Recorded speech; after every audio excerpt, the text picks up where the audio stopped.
Hey guys, welcome to Cold Blood Creations. This is our Halloween edition video. It's that time of year where people are starting to think about things like haunted houses, trick-or-treating, scary movies, candy corn, and things that people are afraid of. Now, in our part of the country, there's one snake that stands out far above all others when it comes to fear factor, and that is the cottonmouth, or also known as the water moccasin.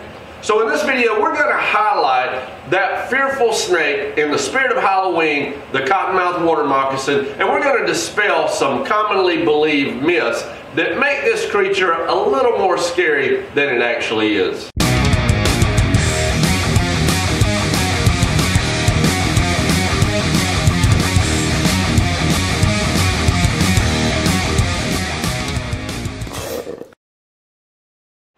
So one of the first myths that people believe about cottonmouths is that they hang around up in trees just waiting to pounce on an unsuspecting victim. Now, a lot of fishermen are paranoid to be out in the river or in lakes and streams in a boat underneath overhanging trees because of this myth. It's something that people are deathly afraid of. The story has been told over and over and over again about cottonmouths jumping out of trees attacking fishermen as they're trying to set their fishing lines.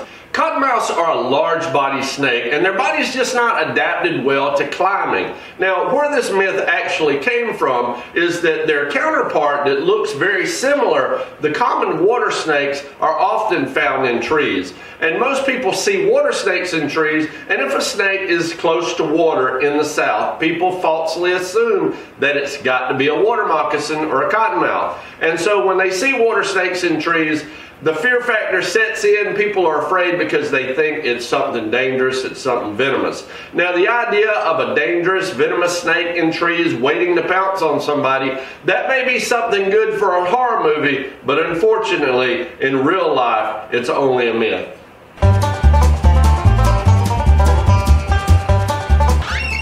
Hey Philbilly, are you busy? I'm trying to get into the spirit of Halloween! Alright, well look, you can get into the spirit of Halloween by decorating the front door because we're expecting trick-or-treaters to come to the shop tonight, okay? And make it scary. Gotta decorate for trick-or-treaters, Philbilly. Gotta go get the Halloween, Philbilly. Get out the candy, Philbilly. You make it scary. Yeah, I'll make it scary, alright.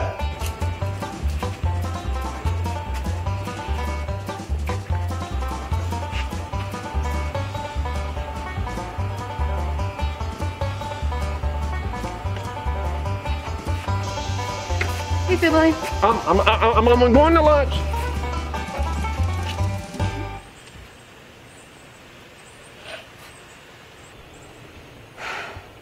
Mouth breather.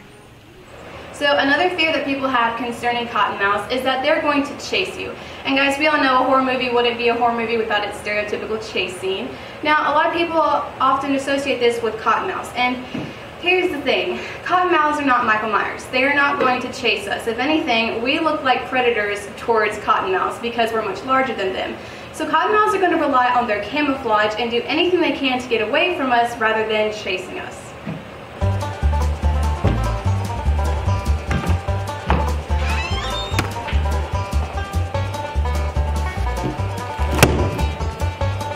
Well, if somebody would leave me alone, I'm trying to do my job. I'm thawing out frozen thawed mice to feed all the snakes. Alright, look, I got a simple job for you. Just put the candy inside these little plastic bags for the trick-or-treaters coming over tonight, okay? Look, I ain't got time to do trick-or-treat bags. I got frozen mice. What the heck am I supposed to do with all these frozen mice?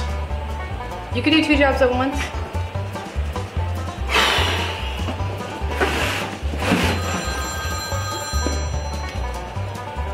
Hello? I'm sorry, what? Oh my gosh. Alright, I'm really sorry about this. Alright, kid, here you go. Happy Halloween. You can be gone now. Go away. Philbilly, what have you been handing out to the kids? Little boy.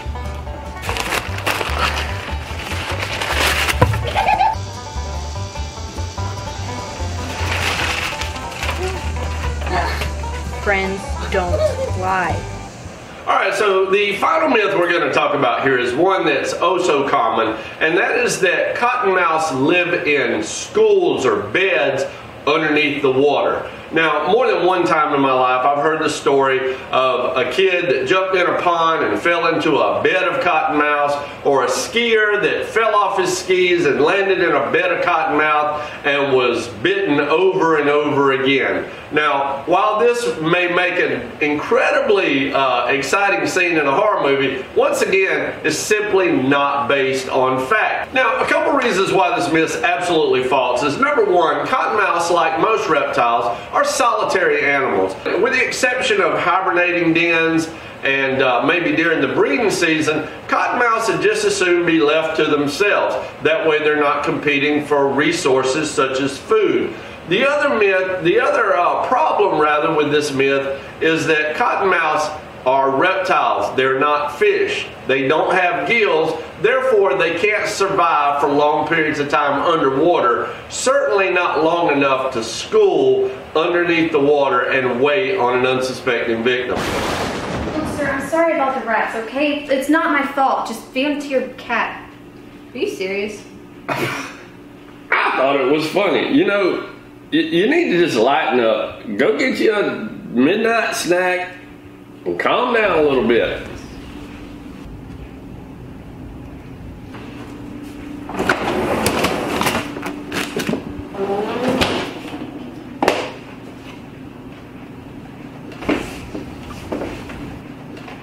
Philbilly!